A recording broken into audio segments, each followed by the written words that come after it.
Nama Bu Fuji ya. Kali ini kita akan belajar tema 4 subtema 1. Hidup bersih dan sehat di rumah. Selanjutnya, tujuan pembelajaran kali ini untuk pelajaran bahasa Indonesia.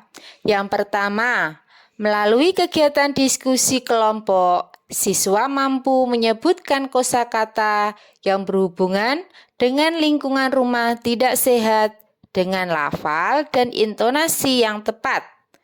Yang kedua, melalui kegiatan diskusi kelompok, siswa mampu menyebutkan makna kosakata yang berhubungan dengan lingkungan rumah tidak sehat dengan melengkapi teka-teki secara benar. Yang ketiga, melalui penugasan, siswa mampu membuat laporan sederhana hasil pengamatan tentang lingkungan rumah tidak sehat secara tertulis. Dan untuk matematika, yang pertama, melalui kegiatan diskusi, siswa mampu menentukan ruas garis yang membatasi bangun datar dengan tepat. Anak-anak, coba kalian semuanya perhatikan hadis kebersihan berikut. An-nadhafatu minal iman, yang artinya kebersihan itu sebagian dari iman.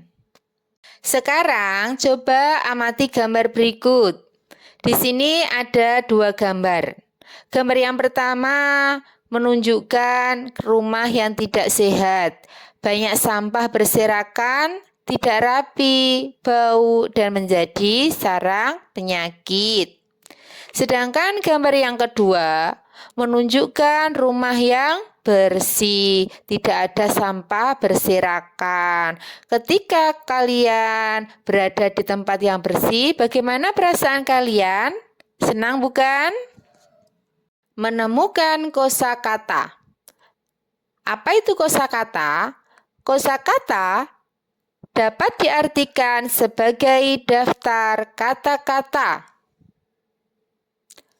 Menemukan kosakata bisa dilakukan dengan cara membaca teks. Selanjutnya, arti kosakata dapat dicari di Kamus Bahasa Indonesia ataupun juga bisa di internet. Apakah contoh kosakata? Yang pertama yaitu ada kata kotor. Yang kedua, penyakit. Yang ketiga, kuman. Yang keempat, sampah. Yang kelima, bau. Itulah contoh kosakata ya, yang terdapat pada lingkungan yang tidak sehat.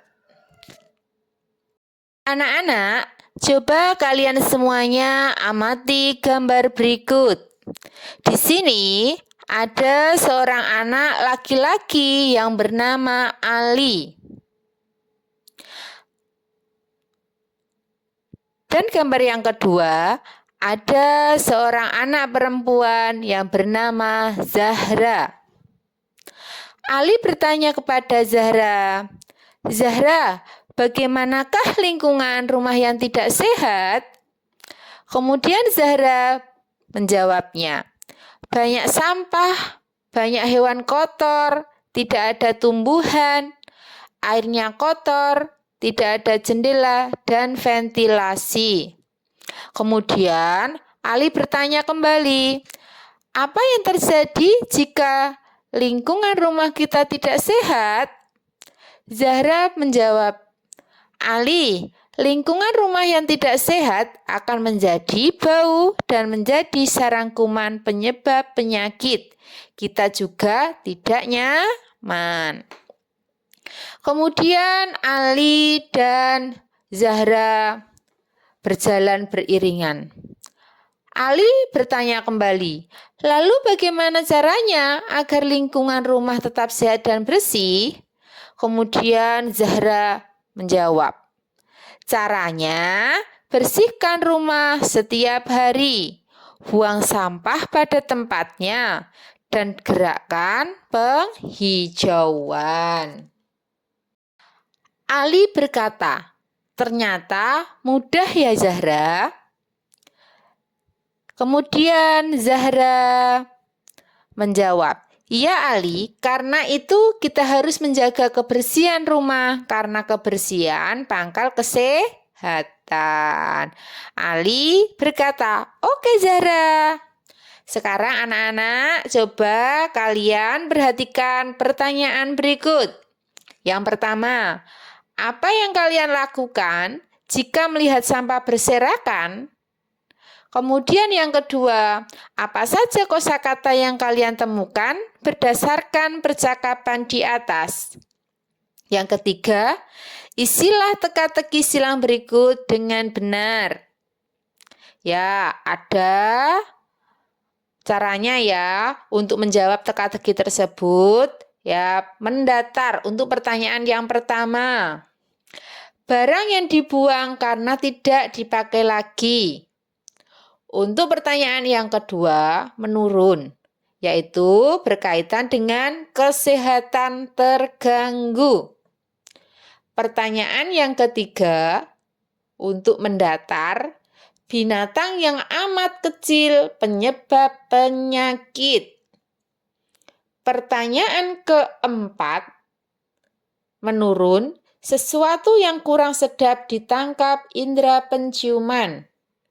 Dan yang terakhir, nomor 5, untuk mendatar, yaitu tidak bersih atau terkena noda. Kita lanjutkan untuk materi yang kedua, yaitu berkaitan dengan bangun datar. Apa itu bangun datar? Bangun datar adalah bidang datar yang dibatasi oleh ruas garis. Bangun datar yang pertama adalah bangun segitiga. Bangun segitiga memiliki beberapa jenis. Yang pertama ada bangun segitiga siku-siku. Kemudian bangun segitiga yang kedua adalah sama kaki.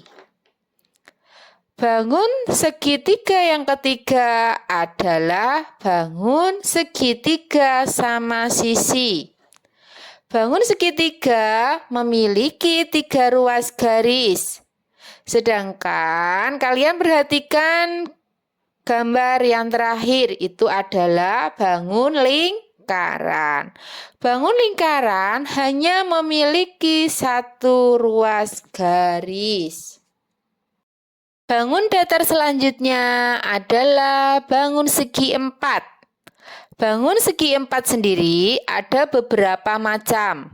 Yang pertama ada bangun persegi. Yang kedua ada persegi panjang. Yang ketiga ada jajar genjang. Yang kelima ada trapesium. Yang keenam ada belah ketupat. Dan yang terakhir adalah layang-layang. Ya, bangun segi 4 sendiri itu memiliki 4 ruas garis. Anak-anak, perhatikan gambar yang terdapat pada layar berikut. Di sini terdapat sebuah tempat yang halamannya ada sampah berserakan. Tugas kalian yaitu tulislah hasil pengamatanmu dalam bentuk laporan pada sebuah lembar yang diberi judul halaman rumah yang tidak bersih. Tugas yang kedua yaitu perhatikan kembali gambar berikut. Di sini ada sebuah tugas yaitu kalian diminta untuk menunjukkan atau tunjukkanlah ruas-ruas garis bangun datar yang ada pada gambar di atas. Dan yang terakhir, untuk pembelajaran hari ini kita dapat simpulkan ya. Hari ini kita sudah belajar tentang yang pertama, kosakata tentang lingkungan rumah tidak sehat. Kemudian yang kedua, membuat laporan pengamatan. Yang ketiga, ruas-ruas garis pada bangun datar. Bagaimana pelajaran hari ini? Menyenangkan bukan? Sekian penjelasan dari Bu Guru tentang rumah sehat dan bersih.